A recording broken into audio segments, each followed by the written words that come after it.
Tingnan nyo to mga lodi, napakagaling ng eyeglasses na yan para sa mga welder. Tingnan nyo, kapag nagwe-welding lang, saka didilim. Tapos kapag tinigil mo pag-welding, liliwanag na yung eyeglasses.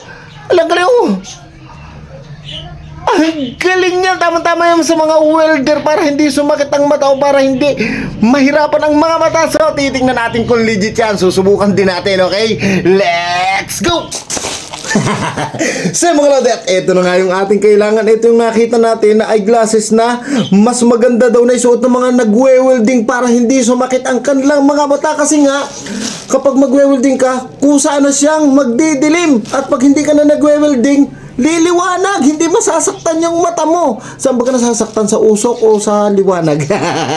Ano? Kayo na bahala. So ito, buksan na natin mga lodi.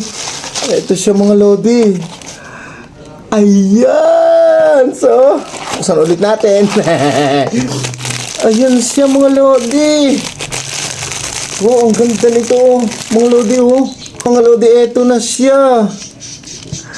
Ayan, oh. Parang meron siyang panlagay dito sa, ayan, oh. May nakalagay pa sa harap. Eto mga lodi. Ayan.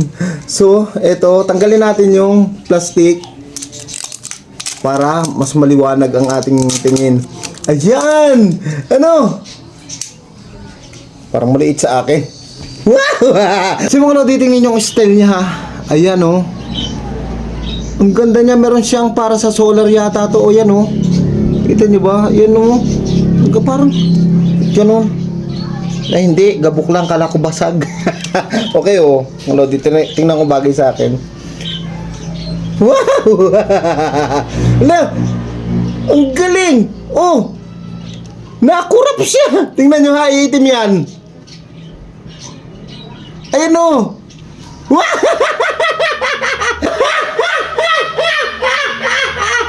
Yeah! Gawa kasi siguro ng liwanag ng ilaw, di ba? Oh! Wow! Kahit hindi pa tayo nagwi-welding mga lodi, oh. Yan oh, nadilim. Yan, tapos liliwanag yan mga lodi, liliwanag. Oh! Ala! Ang galing nito mga lodi, oh. Ayan, isusuot ko. Tingnan nyo ha. Ayan oh! Di pa tayo nagtatry pero nagana na yan oh. Ayan oh. Okay, itry na natin. Ito, itatry na namin. Bali si tatay nga pala ay welder, ano. At tama-tama nga itong eyeglasses na ito para sa mga welder. Ayan mga lodi. So ito, yan, itatry na ni tatay mga lodi. Na the moment of truth, ilawan ko muna to bago mag-welding si tatay. So ito na mga lodi. Getay 3, 2, 1. Tingnan natin kung didilim nga yan. Alo, ang galing! Oh! Ala! Yan tayo, dire-diretso nyo. Yung kuhan. Oh! Abay, tigil. Ala, ang galing niya mga lodi, oh! Sakalan siya didilim kapag nagwi-welding. Tingnan nyo, isa pa. Oh! Wow! Ang galing! Hindi sasakit ang mata mo dito. So, itatry ni tatay mga lodi. Yeah, si tatay magtatry kasi hindi ako nagwi-welding, ano. Hindi ako maalam. Yan mga lodi. Yan. So, ano style tayo? Nadilim nga. Maganda. Oh, maganda daw sabi ni tatay mga lodi. Yan, silipin natin dito. Oh, nadilim talaga. Mga lodi, oh. Oh! Wala, ang ganda.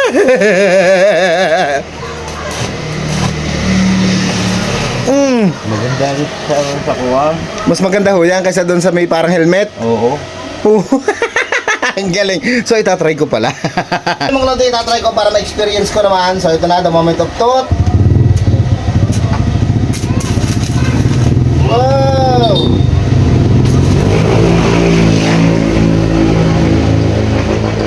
Ano mga lodi, nadilim nga siya. Kahit saglit mo lang ikuwan, didilim na yung iyong kuwan. Salamin.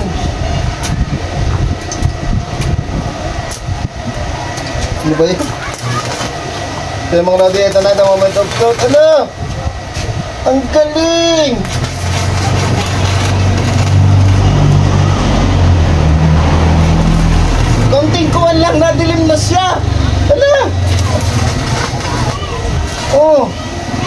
Tatanungin natin si tatay tayo, anong masasabi niyo dito? Maganda sa mga bibili sa lamin. Mas maganda yan? Kaysa doon sa may mas? Oo, napakaganda. Oo. Mga lodi, maganda daw sabi ni At hindi tatay. mananakit ang mata dito. Ha? Hindi mananakit ang mata dito. Oo. Sa lamin ito. Hindi ako nagsabi niya na si tatay kasi welder si tatay. Kasi mga lodi, para sa akin, okay na okay ito. Tsaka tingnan ninyo, ang ganda. At saka legit na legit. Hindi ko pa nalatry kanina. Doon pala sa ilaw ko sa bahay. Umiitim na. Dumidilim na siya. Ang galing niya. So kung gusto nito, ang link ilalagay ko sa comment section at sa box na yan.